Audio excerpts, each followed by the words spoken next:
Hey, this is Sarah here. Welcome to MLM Marketing Explosion. Have you wanted to know how to increase engagement in your group and in your different social media accounts? Then this episode's for you. How are network marketers like us supposed to rank, advance, and build a downline without begging our friends and family or having supermodel good looks? My mind was blown when I realized that the top network marketers aren't calling their friends and families to invite them to lame hotel meetings and in-home meetings. I've spent the last 2 years learning from and dissecting the system that top earners in the industry use. Follow me on the journey as I continue to learn and implement the top marketing tips and strategies to grow my downline. This is Sarah Peterson, and you're listening to MLM Marketing Explosion. All right, this is actually probably a tiny bit old news right now, but last week there was a lot of stuff going on with Instagram. And what I mean is like Instagram changes. And I always know when there's changes because I'll jump onto my account and things will be blown up and there's people waiting and there's people complaining and, whatever. I want to say about a month ago, it was over Facebook groups. So Facebook had gone in and they cleaned up a lot of these groups. They kicked people out. They've made it so that people have to say yes before they add it to a group and all this stuff. And people were whining. So I'd see people in there going, oh my goodness, I lost 200 people. And I've got to be honest, at the time that Facebook did that shift, I was actually trying to figure out how to get rid of people in my group. And what I mean by that is that as I was learning how to grow my business, as I was learning how to use this automation and stuff, I'd sort of neglected my group for a little while. And as a result, some of them were not very active anymore. I was trying to revive a dead group, so to speak. And as such, as you know, Facebook algorithms are a real thing. And so I knew that the only way to increase engagement was to get rid of the people that really shouldn't be in that group, right? Or maybe it wasn't interesting to them to be in the group. Because what I didn't want was Facebook to be showing the content of that group to group members that would rather not be in the group, right? And so anyways, when they announced that, I was thinking, yes, this is going to get rid of my hard work for me, because I was in a double whammy, right? I had not been super active in that group. And so I didn't want to delete people that really wanted to be there. So I thought, perfect, Facebook's going to do it for me. And lo and behold, I only lost 18 people. I was like, oh, all these other people are complaining that they lost all these people and I wanted to lose people and I didn't, right? Now that might seem counterintuitive, just like the Instagram stuff going on. So Instagram came out this last week and they came out saying that they were going to clean up the bots, the ghost account, people that were not really running their Instagram account. They wanted, which I think is a great thing. I got to be honest, I'm not a big Instagram fan. Now I like Instagram, but every time I pop on, it's add, buy this, buy this, buy this, buy this, buy this. My inbox, oh my goodness, this is so awful to say. I don't even really check my messages on there anymore because I can't stand what's on there. Every single post is come join my team or come buy this or come check out my page. And a lot of the posts on there get that too, which drives me bonkers when they go in there to comment and it's just, come check out my page, you're going to want to buy it. Ugh! Don't do that. So anyways, same thing went with Instagram. And I'm thinking, yes, Instagram is going to do the hard work for me, right? They didn't. I lost very few. Now, that being said, when I started out using Instagram, when I started out using social media, I had a guy that as part of the mentoring program, I knew nothing about Instagram. I wasn't even on Instagram, and he set up a bot for me. And now I'm not telling you to go out and get a bot. In fact, I don't think you should. And here's the reason why. So he set up this bot. He's targeting people and whatever. It's the wrong crowd, you guys. I'm going to have to go in. I'm going to have to delete like the majority of the people that are on there. They are not the right crowd for me. And that can happen when you try to shortcut the process, right? It's way more work to try to quote unquote use a shortcut than it is to just do it right the first time. And by right, I'm meaning with the right hashtags, the right titles, the right content, all of that kind of stuff. It's not worth it. Don't do it. So the question then is, well, how do I build the right kind of group? You ask them, hey, is this something you want to be interested in? Hey, it seems like you're asking questions about this. Do you want to be part of the group? And as you go in there, provide tons and tons of value. You guys should be spending as much time in your groups and on your page as you are on your personal profile page if you want it to grow. It's going to take the same kind of attention. And I know that can be a major pain. It can feel like it's taking oodles and amounts of time, but anything worth growing is going to take time. And really, your group is one of your big assets. Your group is where you get to be the rock star and the expert, and it sets you apart from everybody else, right? And, if you go in there, I'm not saying that every single day you have to do these big long sermons and teach, but if you go in there every single day, and this is something else that I didn't know in the beginning. So, and this is half the reason it was exhausting, was that I was trying to come up with every single day something new I could teach. And I'm like, this is just exhausting. And, I have other things I want to be doing, and this just isn't working for me. You guys, it was good, but my group wasn't great and people weren't super engaging, right? It was kind of like the Sarah show. And little by little over the next couple of months, if you want to follow me, totally jump on over to Facebook.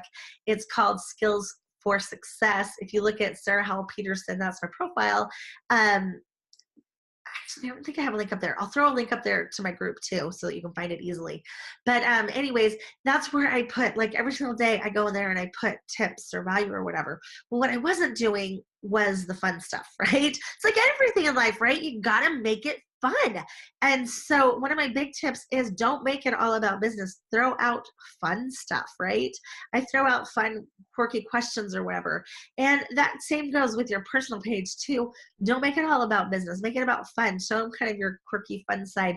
The other day I posted, this was a true story. I had recorded a whole training. I think it was about half an hour long, like this whole training. And I go to download it. I record everything on Zoom just because I've had issues with some of the other things crashing in the middle of a recording. So anyways, I've been recording them on Zoom, and I went to go download it from Zoom onto my computer. I hadn't recorded the training. Can you believe it? I was like, ah! So I had to go back and redo it. So I posted about that later that day because I'm like, can you believe that I didn't push record? You guys, that kind of blew up, that whole post. People loved it because it was relatable. It was real. People were going, yep, been there, done that, right? People like stuff like that, and that's okay to do stuff like that. Not everything has to be serious. Not everything has to be business. Not everything has to be teaching and value, but you want to throw that in as well too. And some of them can be deeper trainings and values. Some of them can be lighter. I didn't really understand Instagram. I'm going to start doing a little bit more on Instagram. As I play around with it, I'll let you know how that goes. Instagram was something I didn't like, so I kind of ignored it. I just did my first Instagram TV last week. Woo, woo. And I'm realizing that, and this is where my hang up with Instagram was that I thought it could just be like a picture, like a motivational thing. And I'm like, this is getting kind of boring. And believe it or not, I did attract people that way. But there's ways to teach on Instagram too. You just have to do it a little bit differently because it's a different space. So as I do that, I'm going to teach you how I'm doing that as well too. And as you do everything, just think about value. And when I say think about value, this was totally like completely different than what I'd learned in the beginning, and even from this high-end mentor that I paid, because it was like, well, you want to just kind of encode it, make it secretive, so they have to come ask you the rest of the story. Now, there is magic to that, because the only way you know that they've self-identified and they need help is if you create these open loops. So they have to come in and ask you, well, wait a second, you said something about this. Can you tell me more? Right? But there's nothing secretive about it. Guys, you can go through my podcast. You can go join my group. I'm telling you what I'm doing. That's the whole purpose of this. But here's what I'm finding is that the people that are doing it are actually getting more followers. They're finding kind of that line in the sand. You're going to find the people that love you. You're going to find the people that hate you. And that's what you want. And the people that love you are going to come back and they're going to pay for your more in-depth training. They're going to come back. They're going to join your network marketing team because they're looking for a leader. And the more that you can put out there that shows that you're a leader, that shows that you're an expert, that shows that you know how to do it, that shows that you have a plan, the more people are going to naturally come towards you, because there's so many people that don't know what they're doing. There's so many leaders that either kind of stumbled upon it and had success but don't know how to teach it. There's, a lot of people that it's just, bug your family and friends, whatever that is. But as you can lead, as you can show that you are proficient in leading, as you practice leading, you're going to gather bigger fish and bigger fish and bigger fish that want to be part of the team that you're creating, because it's unique, because it's different, because there are no secrets, because you're sharing everything that there is out there. And, there is no one secret sauce. If you're listening to this podcast, and you're hoping for that one secret sauce, there isn't. It's a whole bunch of little puzzle pieces, a whole bunch of components that make up this whole amazing marketing system. And that's why it works for any business, is that it's a business plan. It's a business system. If social media was to disappear, heaven forbid, tonight, that's okay, because you just transfer where that information is and how it's delivered.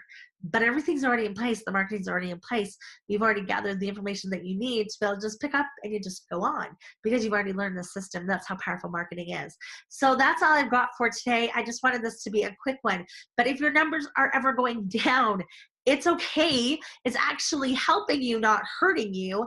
And if there is no rhyme or reason for why it's going down, then step back, analyze what you're putting out there. Is your content not good enough?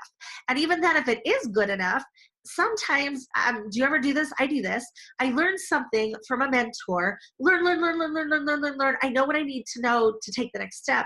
So I need to go on to the next step. And lots of times the next step is a new mentor. Now that doesn't mean that I completely abandon the old mentor, but all of a sudden I'm focused over here. Learn. And then maybe there's another new mentor. Learn. You know what I'm saying about? So if I'm learning marketing, maybe it's this mentor. If I'm learning SEO, maybe it's this mentor. If I'm learning, hashtags, maybe it's this mentor. Whatever it is. But that doesn't mean that I abandon the other mentor.